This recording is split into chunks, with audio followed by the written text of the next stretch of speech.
What's up, everybody? It's your girl Erica from the Classy Climb blog coming to you guys today on our favorite topic.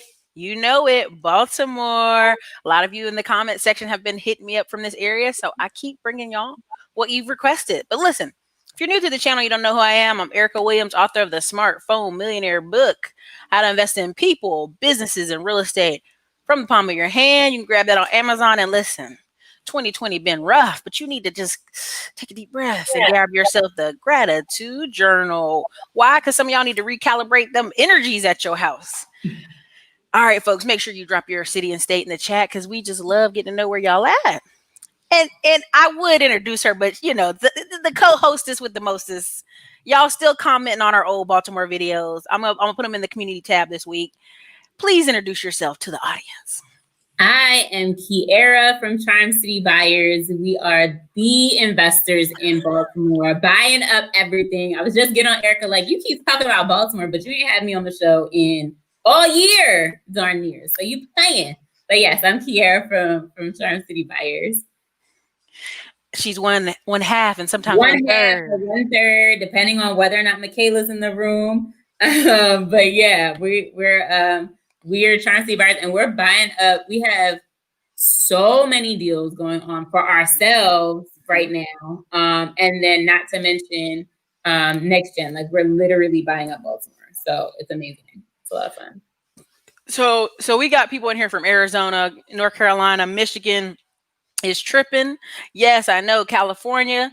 Level of foolishness in the state is unreal for California. I hear you. New Jersey, northern New Jersey, I guess that's a city, Portland, Oregon, Detroit, New Jersey, Dallas, East Orange, New Jersey. Listen, New Jersey in the house today. Hello. Yeah. Kira, you know, your city has gotten more popular, you know, not just because who's been talking about it for years and years and years. Listen, just getting popular. It's y'all just paying attention to what I've been saying for years, what Khalil's been saying for years to get people lined up for what's happening right now. Well, you know, we got short-term memories because we all 1980s babies. Okay, so 1990s, 1980s babies out here. So people been getting about in New York like it ain't no tomorrow. Okay, and first question was, have you noticed that? Have you noticed the license plates? Have you noticed the Timberland boots? Are they everywhere? Are they stopping all over the place?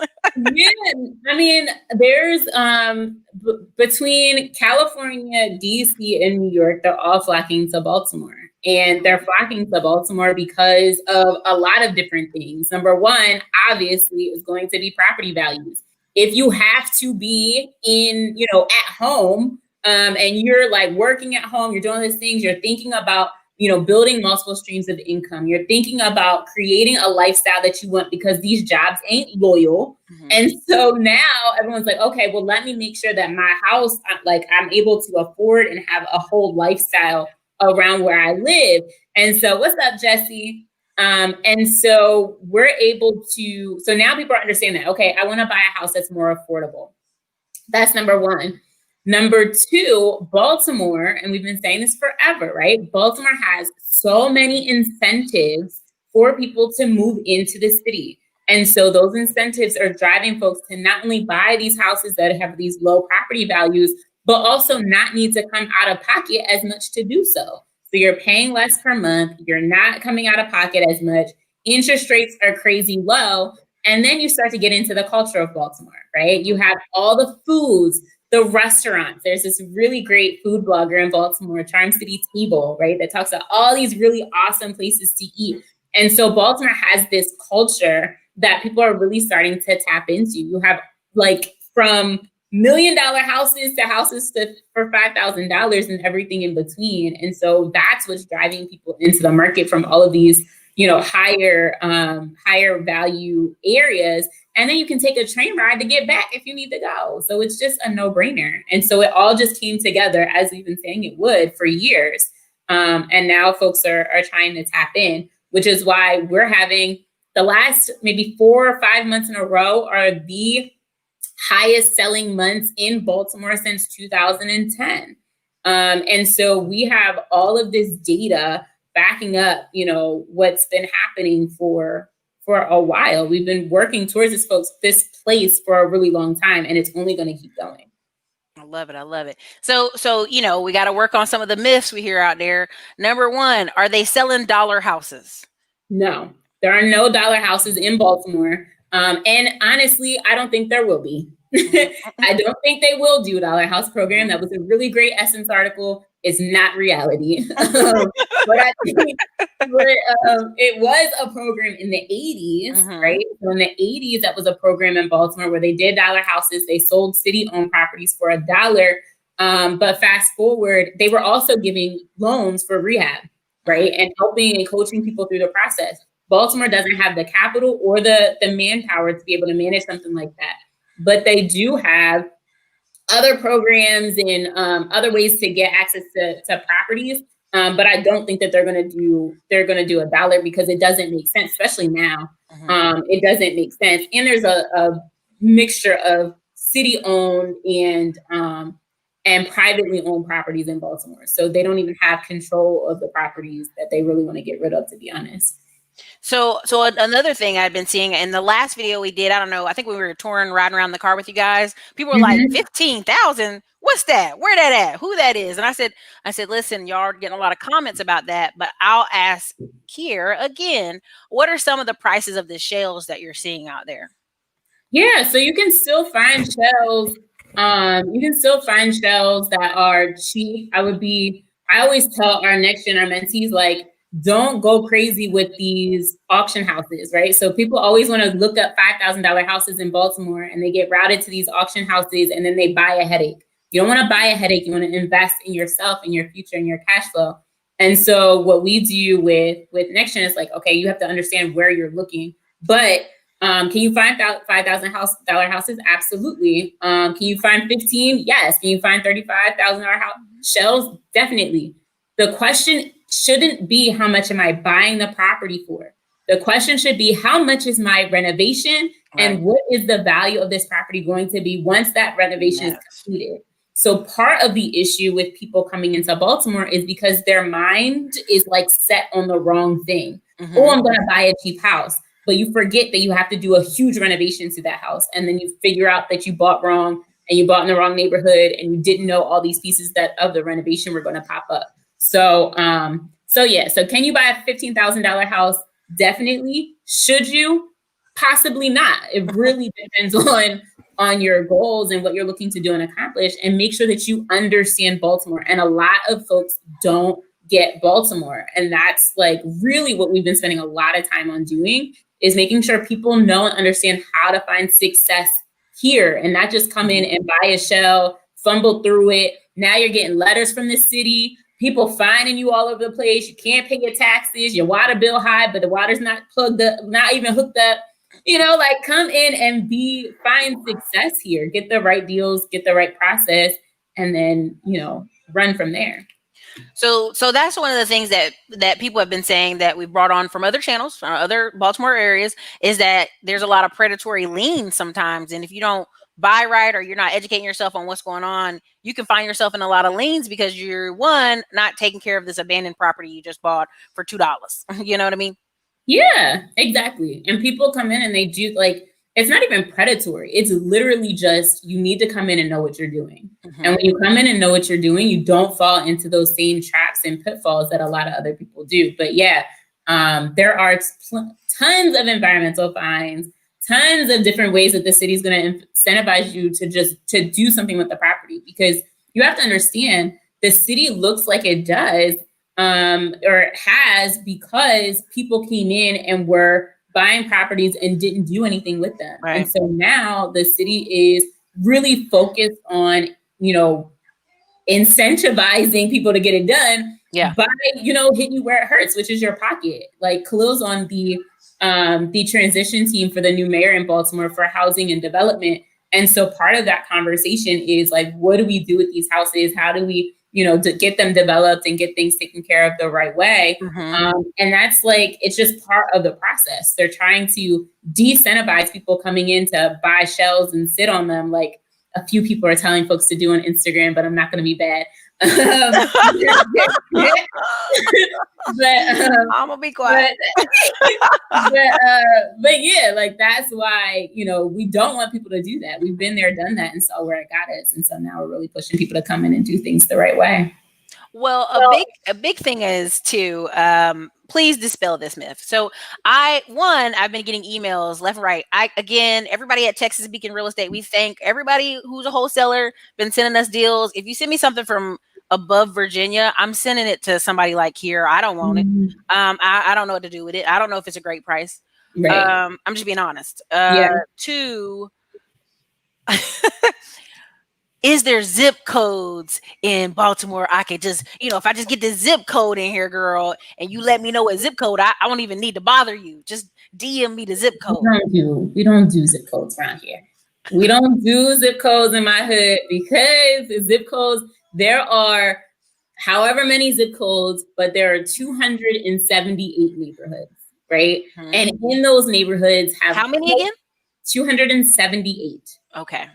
278 neighborhoods. You don't know when you've crossed the street into another neighborhood, and that other neighborhood has a completely different, a lot of times will have completely different property values, completely different, demographics. Like there's a lot you have to know. So Baltimore is, as we say, block to block. And so you really want to make sure that you understand, how to navigate Baltimore and how you can find, like I say it all the time, like find success in Baltimore. You can't just come in and cash out and think you're just going to do it just because I don't care if you did 100 properties in New York City. You're not going to just come into Baltimore. Why are you stepping on people's toes? I'm serious. No. That time I wasn't even being shady. That time. Just let me know. No. That was just random. But yeah, you can't just come in because you have to understand how to navigate this process in the system and then these blocks and neighborhoods to really, really get it together. So part of another thing is, so I love when you said block by block, because some of the wholesalers that sent me emails were like, hey, it's blocks from John Hopkins, it's blocks from here, it's blocks. I'm like, baby, what you did is it's 1 mile or 2 miles from Hopkins. Well, baby, that's a whole other side of the city, right? Like I can't scooter over there. I have to get in the car. No, you got to not even get in the car. Like it's a 15-minute drive from, 20-minute drive from Johns Hopkins to whatever, you know what I'm saying? Like, it's just not, it don't work like that. So yeah. And I don't like seeing people fail. Like I'm really, really passionate about making sure that people are successful and they're able to build wealth and generational wealth. And we're able to collectively build Baltimore. And we can't do that if people are running around here failing all the time. So for people who are brand new to the channel, there's been a lot of new people to the channel who were like, some people were like, who's Kiera? I was like, don't do that. So then, so I want you to explain to them a little bit about who is Charm City, how did y'all get started? And then we're going to get on some of y'all questions in here. Again, get those likes up. If the information we're giving you is good, hit a 1, help me fight the algorithm. Help me fight Skynet. I don't know what's up. I remember Skynet. So Khalil, myself and my husband, we've been investing in real estate for a little over 8 years now. And so by the time we're 30, had over 20 rental units. We bought the block in Baltimore. We're working on even now quite a few larger development deals, new construction deals. Like we're fully into the development side, and really focused on how do we really impact the city in a bigger way, working with the city, the state, other developers, nonprofits, things like that. So we're definitely, like I said before, close on the housing transition team for the new mayor of Baltimore, and helping to set his housing strategy. So he was, on calls and stuff earlier today about that. So we're really ingrained at this point in Baltimore real estate and the market in our portfolio. And then the other side of that, really, and this is really the story of how NextGen started and all that. So I had left my full-time job at 27. I was making 6 figures at a tech company, running their operations, a software development company. Racks on racks. And then 27, I left that job to run real estate full-time because my goal was to be full-time in real estate by the time I was 30. But really in that process, I was actually really unfulfilled. I was kind of miserable when I left the job, trying to figure out like what we were going to do next, and trying to find my passion and purpose. And really found that through NextGen. So NextGen Accelerator is our 12-month mentorship program to really focus on helping people find success in real estate in Baltimore. So from Baltimore neighborhoods to finding and managing contractors in construction, to, how do you navigate the landlord policies? What do you need to know about all those fines and all those things that the city's looking for? What neighborhoods are coming up next? How do you know, different policies that are coming to Baltimore? We bring lenders on that are local that pitch to NextGen to get access to capital, and we're giving them deals like it's wild, which is why we're buying up all of Baltimore. But yeah, so that's what we do and who we are. Well, I like that you are creating and honestly fostering an environment where people can win together, because there's some of your students that started over here with me, got with you, they done bought multiple rentals, and they done bought something for their mama in Florida, Ethan, if everybody ever sees him. Yeah. And it teamwork makes the dream work. You know what I mean? Yep. Like knowing who the lender is in your area, knowing the best title company to work with. These things matter. And so a lot of times you guys watch YouTube videos, they're like, well, I'm just going to do this. You need to know somebody.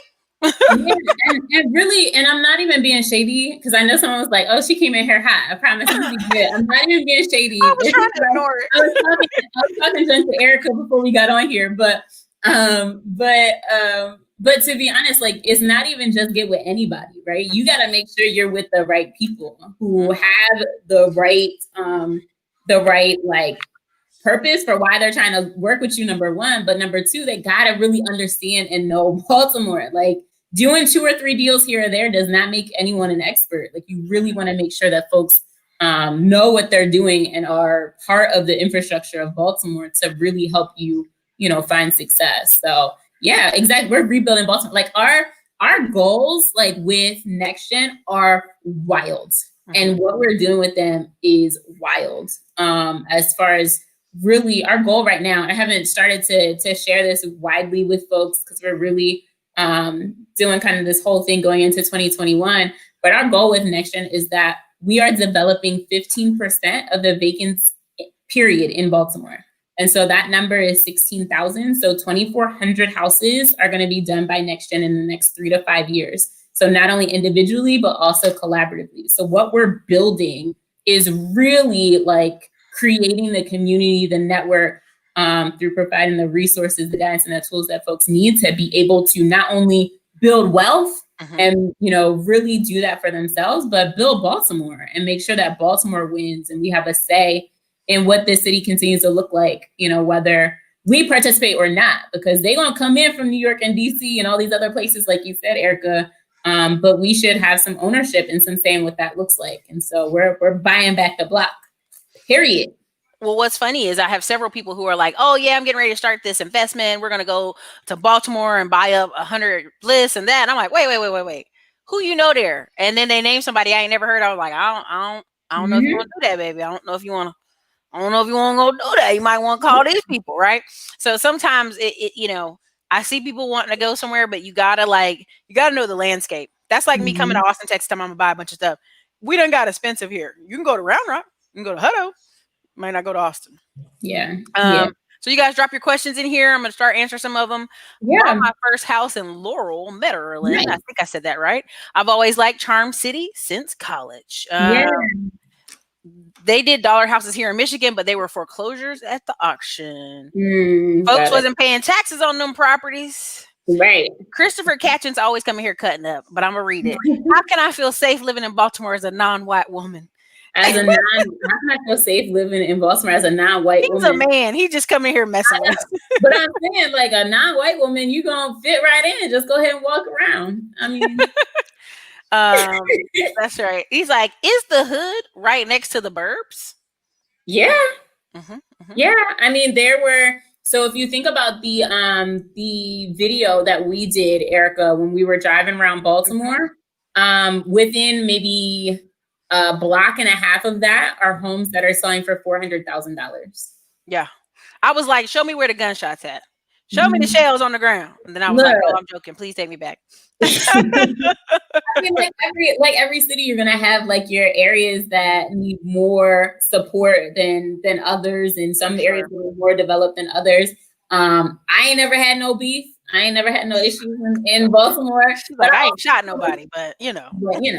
But I also never put myself in that position, right? So it's like, for me, my criteria when I'm looking at properties and when I'm coaching my mentees on buying properties in Baltimore and where to look, personally, my criteria is if I don't feel comfortable getting out the car, or if I feel like I'm not going to feel comfortable if I take Michaela to a house with me, I got to run.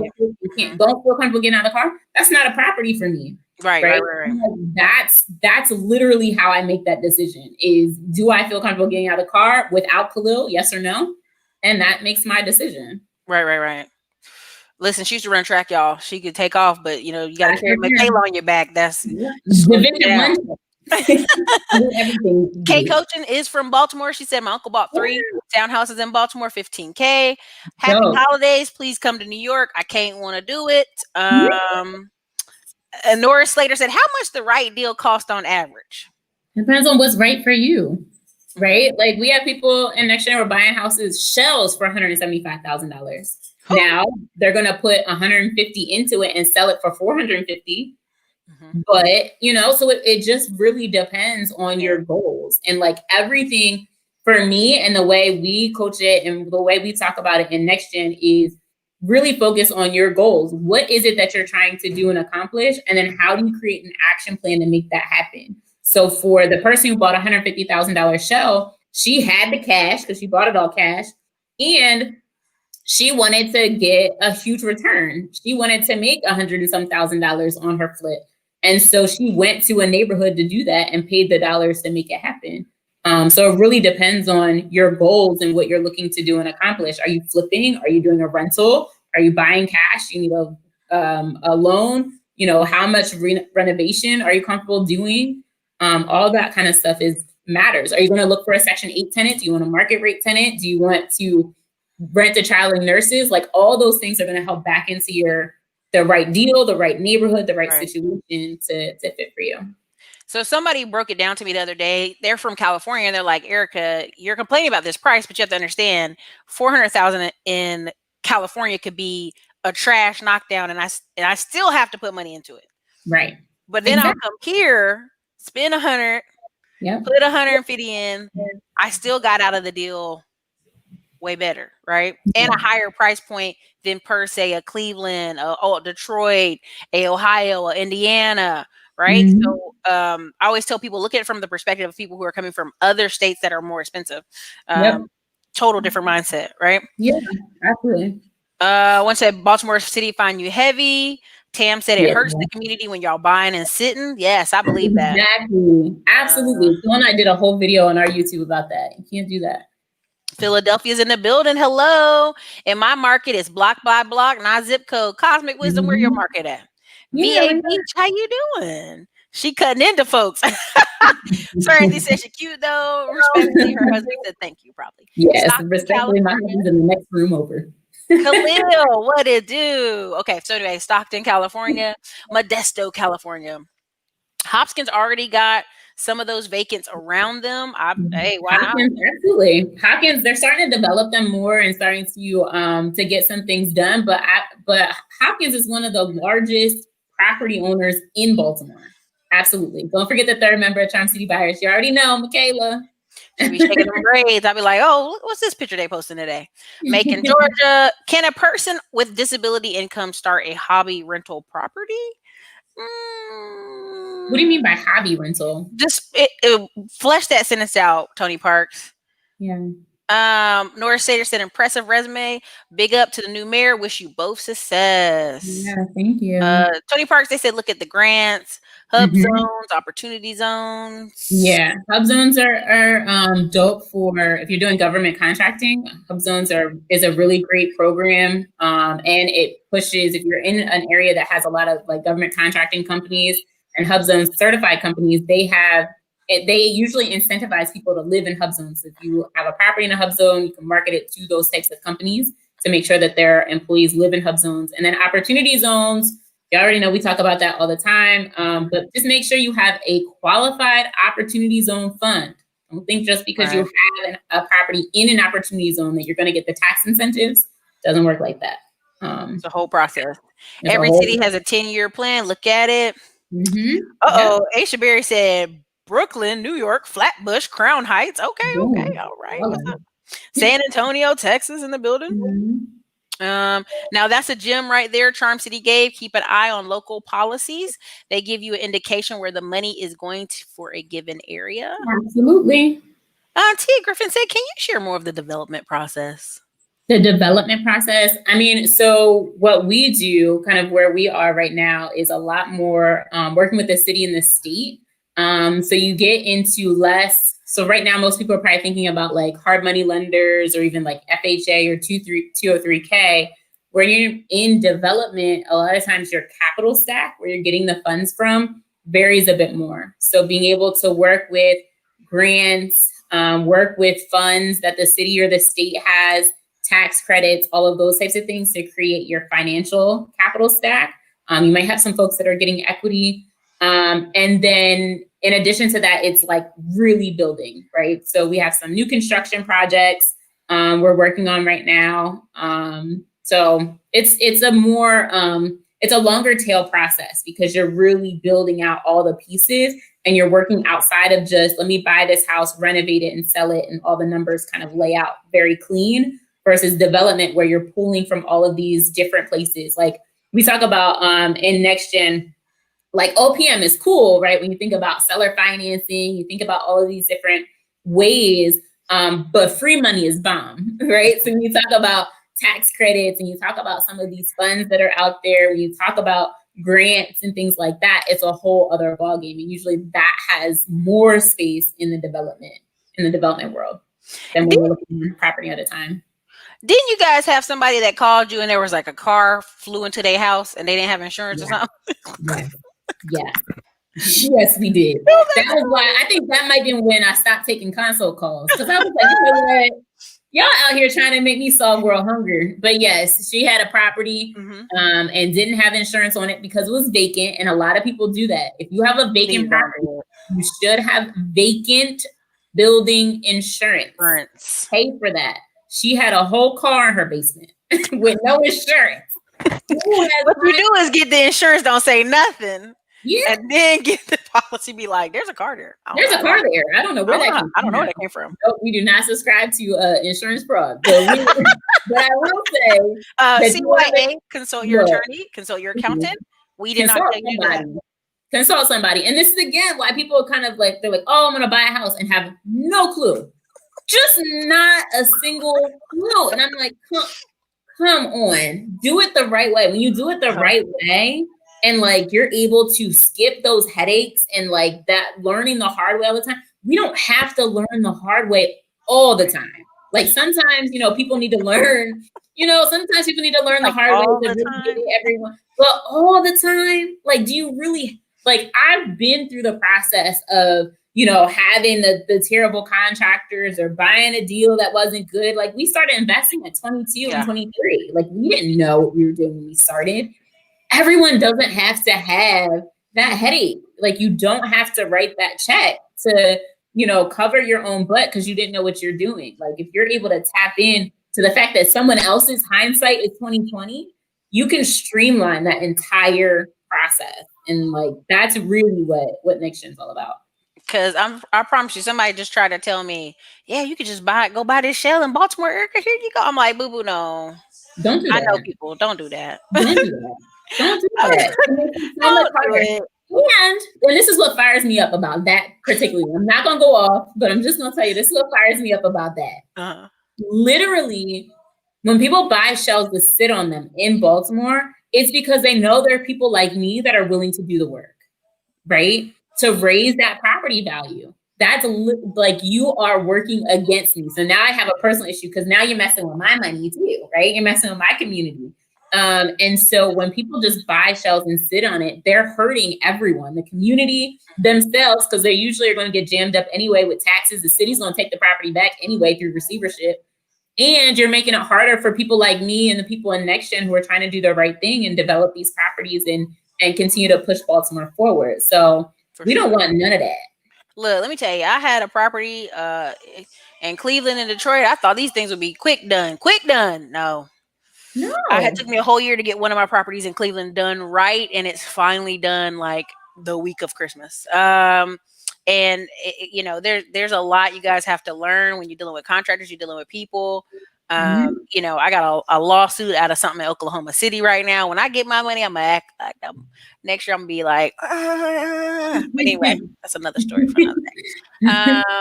Another problem are old zoning laws, and sometimes people still sitting for economic development teams. Is that a problem? Which I mean? Well, I think what they might be talking about with the old development teams is there's kind of like this old, kind of an old guard in Baltimore a little bit.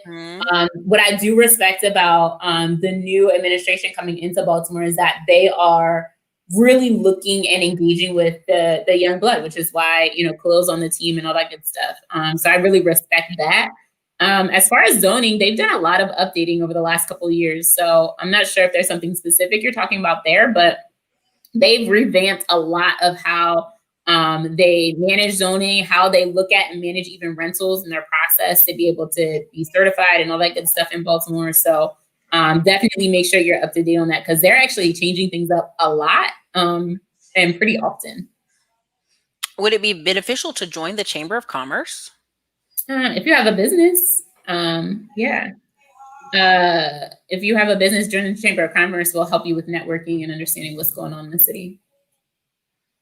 NextGen update dates. Yeah. So NextGen, you can go to charmcitybuyers.com. There's information about NextGen, and then there's also a free class on why now is the perfect time to be investing in Baltimore. So you can find all that at charmcitybuyers.com, and we'll share some links with Erica to put in the show notes as well. Everybody, quick shout out. Thank you, Jasmine, for the $5 Cash App. Listen, we take Cash App here. We take super chats. We take it all, baby. Thank you. Donate to the channel. You make it great. There are pockets in Bmore, just DC's the same way. Exactly. Does the city have an affordable housing plan, and are you a part of it? Absolutely. We actually helped Baltimore. We're actually part of Baltimore creating a $20 million affordable housing trust fund. And we've also developed, I think there's only 5 houses. We have 2 of them of permanently affordable housing. So not even just affordable, but being able to create development. Permanent affordable means that in the deed, it is a restriction on how much the property can increase in value over the next 100 years. So in neighborhoods, 100 years. 100. So 99. It's 99 years. But in the same neighborhoods that we're, doing properties that are market rate and flipping houses, we're also working with nonprofits to be able to develop properties and have them affordable in the same space. And so being able to make sure that we're, saving space for those legacy residents to be able to stay in their own communities. But yes, and yes to your question. Love it. El Monte's out of Baltimore. Hello. We got Phoenix, Arizona building. I'm in Ohio. Cincinnati single family buy and hold investor. Congrats. Christopher Catchings, thank you for the $10 super chat. Are you familiar with local organizations that are looking to attract, grow, and push Black middle class back to a certain historical neighborhood? Baltimore, Harlem. Can't find the article.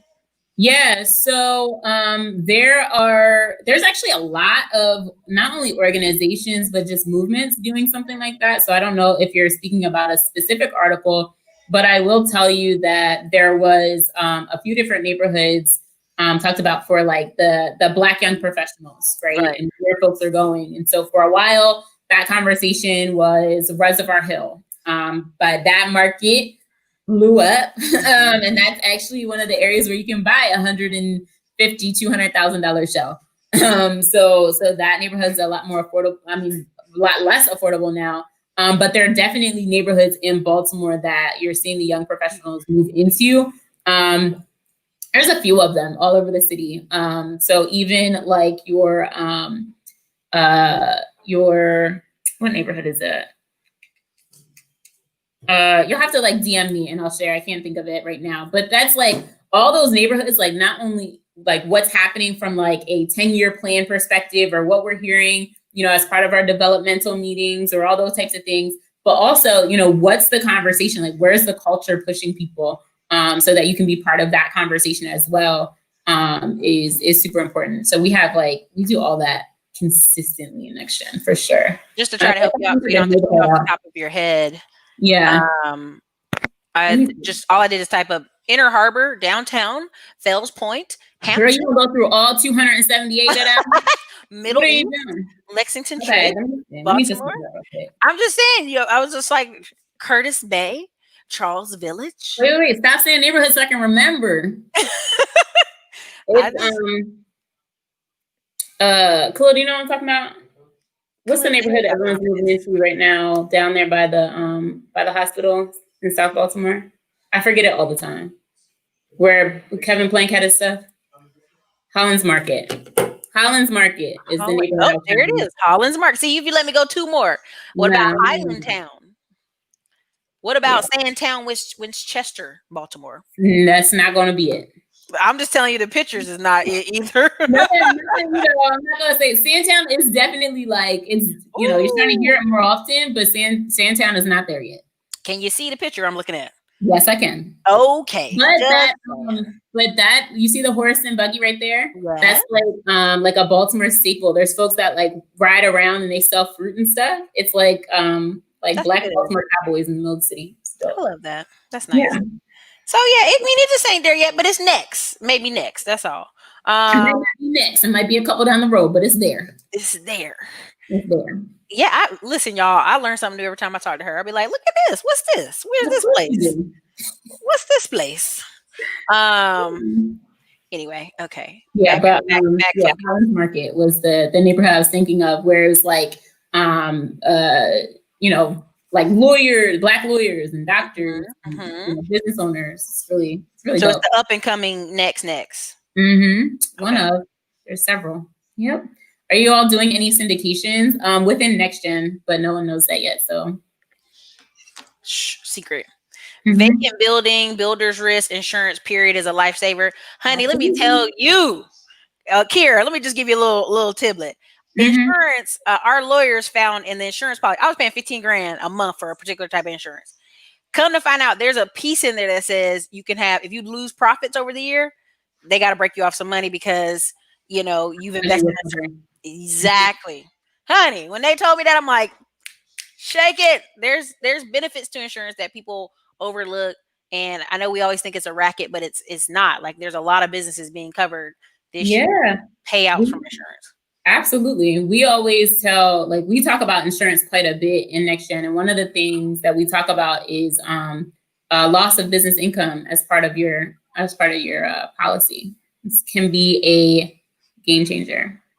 So are there new zoning laws coming out in Baltimore in Black neighborhoods? I don't know what you mean by that. Like certain neighborhoods? Is that what you're trying to say? Yeah, like they're rezoning it for only Black people. Like, no. I'm not sure. I'm not sure. Re-explain it. Yeah, go into a little bit deeper because I want to be able to answer. Hold on. But we got to do this, right? This is where the money resides, Hey, that's been I don't know, people sick of me. I've been doing I saw everyone kept talking about it on Twitter. I don't know what it is. And then I saw it. Went down there and bought a car from him to support him. He deserved it. I'm sure a lot of people did. Money resides. Okay. Erica, thanks for your work for us. Anytime. I try to bring y'all good people that know what they're talking about because, hey, I don't know everything and I don't try to. Is there an Airbnb market in Baltimore? Heard you mention travel nurses. Yes, Baltimore shut down Airbnb in 2019.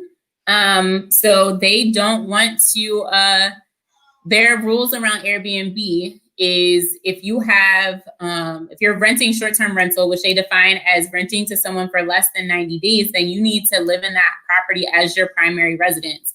And so if you just have a pure rental, then short-term rentals are not allowed. The reason why I mentioned traveling nurses specifically is because one, Baltimore has a ton of hospitals. So there are lots of traveling nurses. So there's a big market for it. And two, they're usually renting for more than 90 days. Mm-hmm. Okay. Good. You take Bitcoin, Erica? Huh? You taking Bitcoin? No, he's asking you. Do you take Oh, Bitcoin? well, I take Bitcoin. Oh, I thought you was taking Bitcoin as your No. cash apps, your super Well, if chat. you want to cash at me Bitcoin, I will take it. You got them good in Where the the cheap. money reside. Reside. Okay, LaFemme said Inner Harbor, Fells Point, Canton. Those are very developed neighborhoods. Yes, those are areas. Those are neighborhoods. 3 of the 278. Yes. Why you gotta be 3 of the 278? I'm not. They are. I don't know. know. I don't remember at what point of the conversation we talked about that. All right, what's taking Baltimore so long to gentrify? So that's funny because the 3 that were just mentioned are 3 areas that have been gentrified, right? And so what you have to just understand is that it's happening in pockets, Right. in really close pockets. There are properties in Baltimore that are surrounded by water on 3 sides, multi-million-dollar properties, right?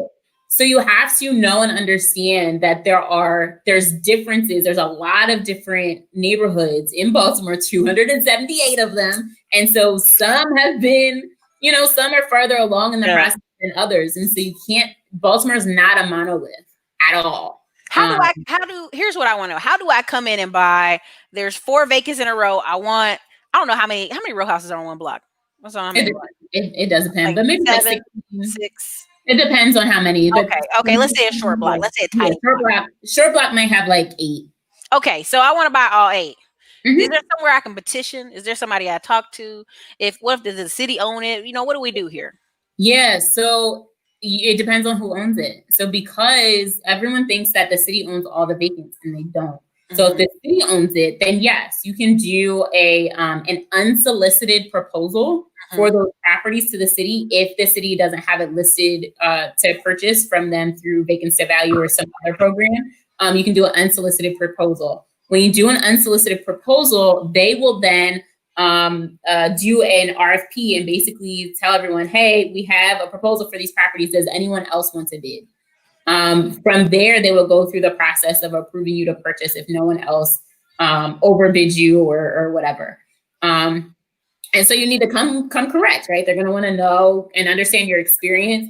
They know that Baltimore isn't for everybody. So they're going to want to know that you're connected with people in Baltimore, have contractors that have done Baltimore and been successful with it. And so they're going to go through that full process of making sure you know what you're doing. Like for our NextGeners, like they put us on their applications and that gets them through the process.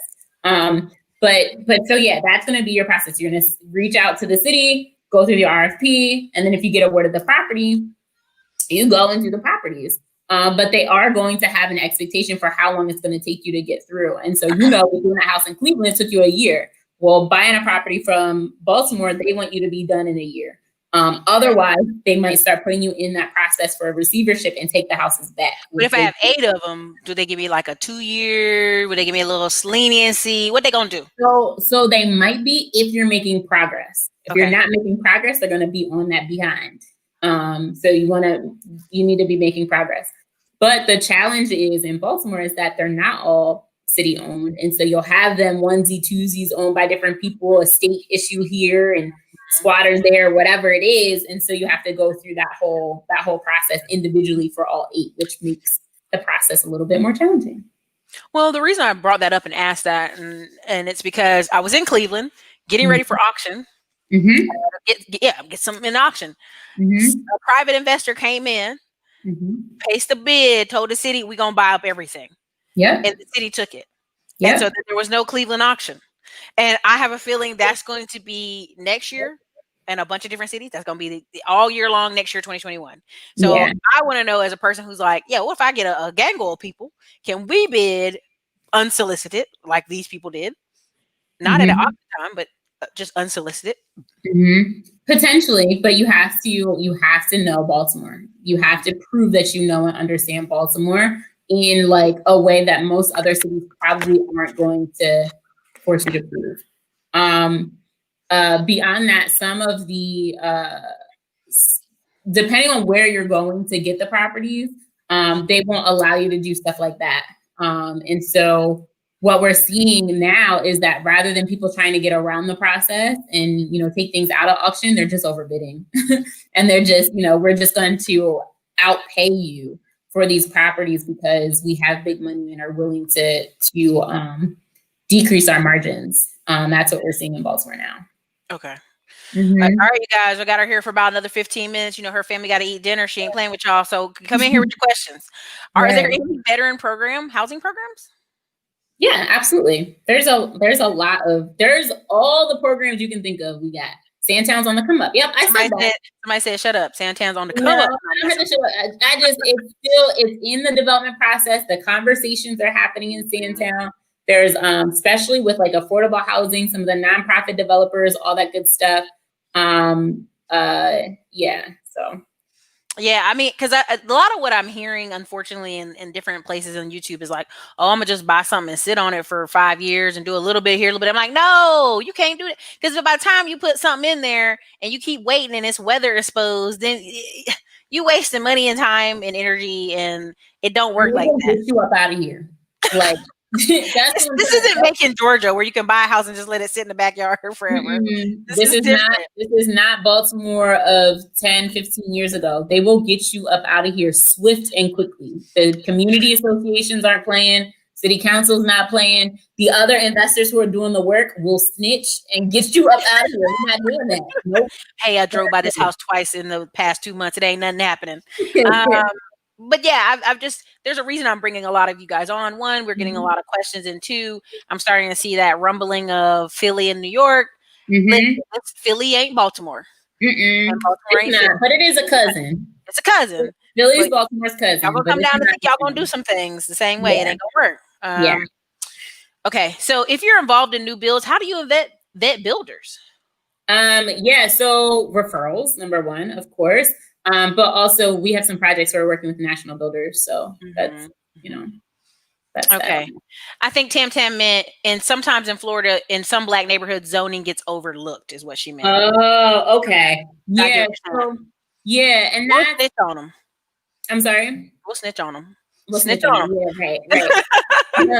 You do. I mean, I think that's happened in Black neighborhoods all over the country, is that they get overlooked and disinvested and no one's really paying attention the way they should. I think nowadays the community association, some nonprofit developers, city council are really working in tandem to help make sure that all the neighborhoods are getting the focus that they need. And we spend a lot of time like working with community associations and bringing NextGen in and bringing them, the opportunity to pitch kind of their neighborhood to our group and share like what's happening behind the scenes. Sure. But no, I understand this. That's true. That does happen. Thank you for the $5 super chat. You didn't put anything down, so all the guys like, Yeah, right. Devin, our show resident, part of our show resident, looking forward to Kiera naming all 278 neighborhoods. Kiera can't do it. Kiera won't do it. I can give you a solid resource for a list, but Kiera will not do it.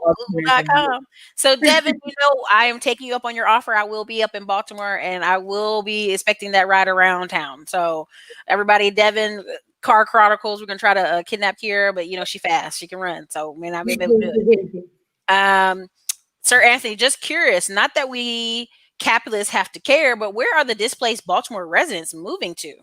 So I'll tell you, as capitalists, we don't have to care. But to be honest, as Black folks and developers and investors in cities like this, we need to care.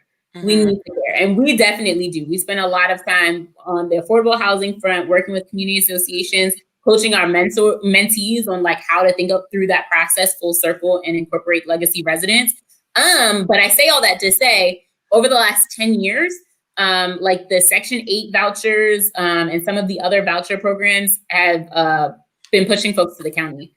So they're definitely moving folks out. I mean, it's the same that they do everywhere else. Exactly. They're going to put y'all out in the middle of nowhere. Same thing's happening in Austin. The homeless people don't want to go out to wherever, so they'll just stay in the city on the street. They rather not be housed where they got to go to work. But that's just Harlem Park. Love Harlem Park. Love Upton. We just did a community neighborhood tour in Harlem Park and Upton a couple weeks ago, I guess, with NextGen. We're social distant with masks, but we did walk around and talk about the history of the neighborhoods and talk through how to participate and support the community in what they wanted for their neighborhoods and how NextGen could support.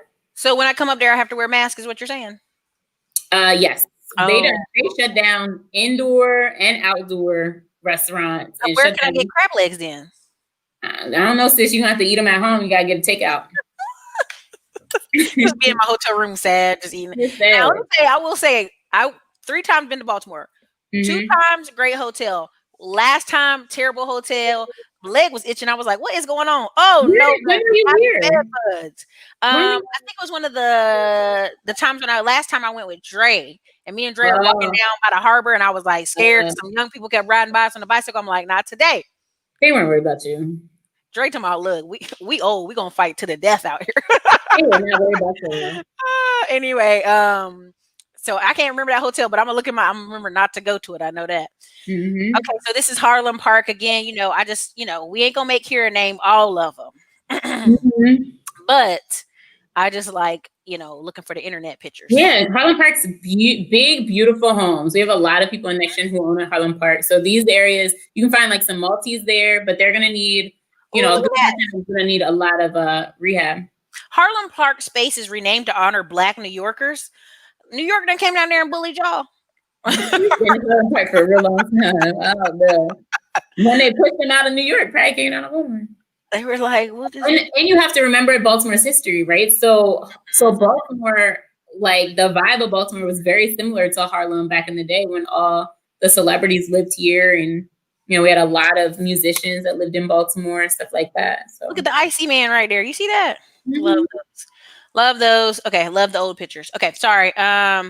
I could look at old 1940s to 1960s pictures of Black people in every city for hours. I could do it. Yeah, Hartford Road. Road has a lot of vacants. Thank you. I don't know where that is, but I believe you. Yeah. What area? Stop it, Steven. Stop it. We done went through all that. We're not doing it. You're not doing it. I knew I wasn't going to answer you. That was going to Sandtown been on the come up for years. I hope this time is true. I hope so too. Yeah. I mean, I think Sandtown has been, Sandtown's had a tough time. So hopefully I agree with you. Okay. This says, looking at a listing, look at them on the line, looking right now as we talk. Looking at a listing in Patterson Park area that someone paid $89,000 for in April 2019 is now updated and sold for $255,000 August 2020. Yep, sounds about right. So we got to bring our monies when we come. Okay, she said Baltimore folks are very territorial. Blah, blah. Facts. You know that the word I'm trying to use all day. Baltimore folks are very territorial. That's 100% fact. Where are the brownstones at? Everywhere. But you can call them brownstones, but literally everywhere. Even the ones that have the formstone, under the formstone is brick. So. Okay. They say we have row houses, is what people are saying in the comments. Yeah, but like brownstones are pretty You said people are going to Glen Burnie. So what's funny about that is some of my emails from my wholesalers are Glen Burnie. I see that all the time. Glen Burnie. And I'm like, who is sending me these emails? Yeah, I wouldn't do it. I'm just saying that's what it came out. Excuse me, we do not call them brownstones. That's a New York thing. Excuse me, gross. We apologize as a Baltimore resident. We apologize to you. Yes, we don't. Sometimes you gotta speak other people's languages. That sounds like they're everywhere, but they're. Anthony, why are you tripping today? But thank you, I appreciate it. Wait, he said you're cute and you look like your sister? He said earlier, he said that you were attractive. And I said, she cute though. I said, she married. And he said, you're cute too. But you look but he said you look like his twin, his sister's twin. So that means you look like your sister. That's all right. I'll take that. The city should let investors take 2 properties and turn them into one.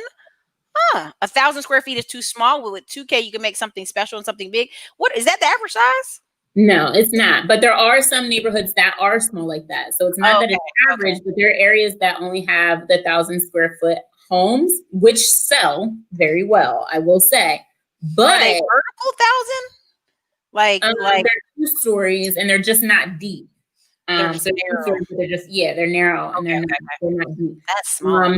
Yeah. So, but there's also like 4,000, 5,000 square foot row homes in like the Reservoir Hill neighborhood that I mentioned earlier. So there's definitely a mixture. We've done double wide development. So we've done the thing where you drop the wall in between. but it's not always cost effective. So you just want to be careful with your numbers. Woo! DJ Super said, I love you both. What advice would you give someone with only 10K but wants to invest? I would. So if you have to, because it's always great to say if you have 10K, perfect, make it 20, right? But save a little bit more. But I would say if you are slim on cash, there's a few things that I'd say. But the first one is if you're flexible, get an FHA, buy a multi-unit, live in one unit, rent the others, right? Get all the grants and stuff that you can. Keep that 10K in your pocket and get a house. So that's number one. Number two, what you don't have in cash, we tell our NextGeners all the time, when you don't have in cash, you got to make up and hustle. So if you don't have the money, you need to get the knowledge, right? Or you need to have the time, preferably both, because you're really making up for not having money. And so really structuring yourself to get the knowledge so you understand how to make sure that your 10K goes as far as physically possible, and then put in that time to hustle and do the work so that you can, accomplish whatever goals you have set. Yeah, I'm gonna need to turn that 10K into some credit cards or something on the side somewhere. I dream of Black queens. Okay. I'm loving the conversation. Baltimore was considered Harlem of the South. You mean Northern South. Yep. What's up, everybody? Yes, sounds like they're going to have to learn to be territorial in Glen Burnie. Oh yeah, they're gonna be out of Baltimore. Let's see here. What restaurant has the best crab cakes? I know they're bomb, but I'm dropping but shot fire.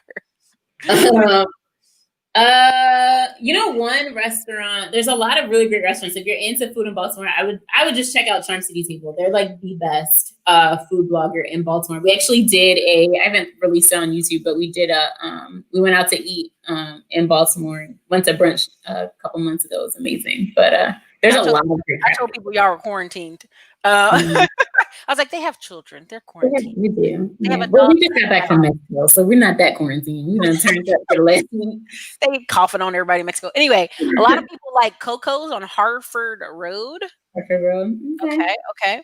And this probably be our last question. Just joining. Hope this hasn't already been covered. What about VHA versus FHA? I think they mean VA loans. If you can get a VA loan, it's going to be the best loan option that's out there, better than FHA. So if you can get a VA loan, I would take advantage of that. And you guys, there's been over 200 people here and only 63 likes. Why are y'all playing with me? The likes are free. Jesus paid it all. Hit the like button. So, 2021. Yeah. I think everybody, as we're closing the show lately, give us what are some of the things you're hoping to accomplish in Baltimore and also with your brand. Yeah, 2021 is going to be amazing. So we have some super big projects for us personally, but really what we're doing with NextGen is going to be amazing. So our big thing through 2021 is just putting people in position to build wealth and build Baltimore with us, because it's so hot and because everyone's talking about it. We want to make sure that people are actually able to be successful here. And leverage our resources, our team, our tools, get deals, all that great stuff to be able to find success in Baltimore so that we can do, that 2,400, 15% of the vacancies in Baltimore have done with NextGen. So it's going to be a big year, but I'm super excited. So it'll be a lot of fun. Awesome. I'm gonna let you take one last question, and then also thank you, Kay's Coaching. Said I'm a guy. Great show. Oh my God, Kay's Coaching. I thought you were a woman. All these shows I've been saying. They didn't give me $5 just to tell you. Hey, I am not a lady. I'm sorry, my bad.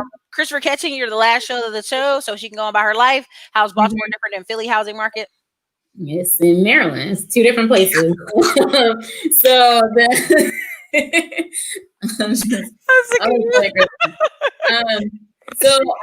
Part of the issue, so Baltimore and Philly are similar in that Philly, you can have block to block conversations, and Philly people know what that means, right? So that is that's definitely a big piece.